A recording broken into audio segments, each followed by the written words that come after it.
बिस्मिल्लाहिर्रहमानिर्रहीम अल्हम्दुलिल्लाहि रब्बिल आलमीन अल्लाहुम्मा सल्लि व सल्लिम व बारिक अला मन निस्बुहु सय्यिदिना व मौलाना मुहम्मदुन अहमदुन हामिदुन महमूदुन हबीबिकल नबिय्युल उम्मी रऊफुर रहीम व अला आलिहि व अस्हाबिहि अजमाइन व बारिक व सल्लिम अलैहि।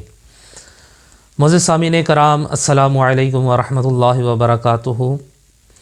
पिछली चंद दिनों से जो सूरह मुबारका हमारा मौजू था वो सूरह यूनुस हमारा मौजू चल रहा था। आज हम जिस सूरह मुबारका के बारे में बात कर रहे हैं वो तरतीब के लिहाज से कुरान मजीद फ़ुरक़ान हमीद के अंदर 11वें नंबर पर सूरह आती है, सूरह हूद।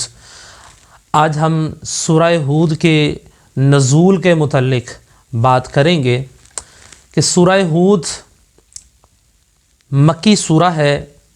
इसमें 123 आयात मुक़द्दसात हैं और 10 रुकू हैं। ये सूरह मुबारका हिजरत से पहले नाजिल हुई। आप तमाम अहबाब से गुजारिश है कि जिन्होंने अभी तक हमारा channel Qadri production official channel इसको सब्सक्राइब नहीं किया वो हमारे चैनल को सब्सक्राइब भी कर लें और बेल आइकन के बटन को ज़रूर दबाएं और लाइक के बटन को ज़रूर दबाएं। ये सूरह मुबारका हिजरत से पहले नाजिल हुई और इस सूरह की इब्तिदा के में ही इस्लाम के बुनियादी उसूलों को बयान किया गया, जिसमें रसालत का बयान किया गया, जज़ा और सज़ा और अहवाल क़यामत को बड़े ज़बरदस्त और अहसन अंदाज में बयान किया गया।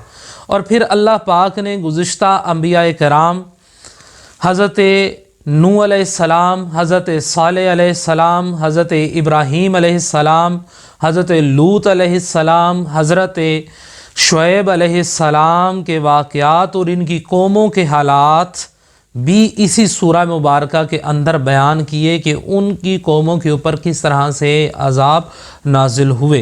और इसी सूरह मुबारका सूरह हूद के मुतल्लिक़ रसालत मआब सल्लल्लाहु ताला अलैहि व आलिहि वसल्लम पर इसका क्या असर हुआ।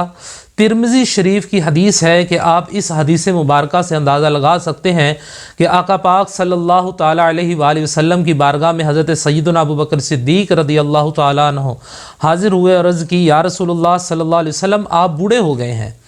तो आप सल्लल्लाहु ताला अलैहि व आलिहि वसल्लम ने इरशाद फरमाया कि ए अबू बकर सिद्दीक़, मुझे सूरह हूद, सूरह वाक़या, सूरह मुरसलात, सूरह नबा और सूरह तकवीर ने मुझे बूढ़ा कर दिया। यानी ये वो सूरतें हैं कि जिन सूरतों के अंदर अल्लाह रब्बुल इज़्ज़त ने अपने अज़ाब जो नाज़िल फरमाए पिछली कौमों के ऊपर उनका ज़िक्र किया गया। और आप सल्लल्लाहु अलैहि वसल्लम ने उस खौफ की वजह से आप सल्लल्लाहु ताला अलैहि वसल्लम ने शाह फरमाया कि मुझे इस सूरह ने बूढ़ा कर दिया है।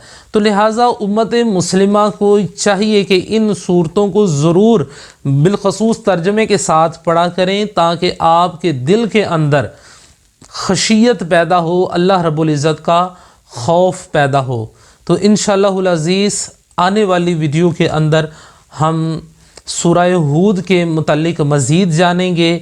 सूरह हूद के अंदर जो अल्लाह रब्बुल इज़्ज़त ने अनवार छुपा रखे हैं उनके मुतल्लिक़ भी बात करेंगे।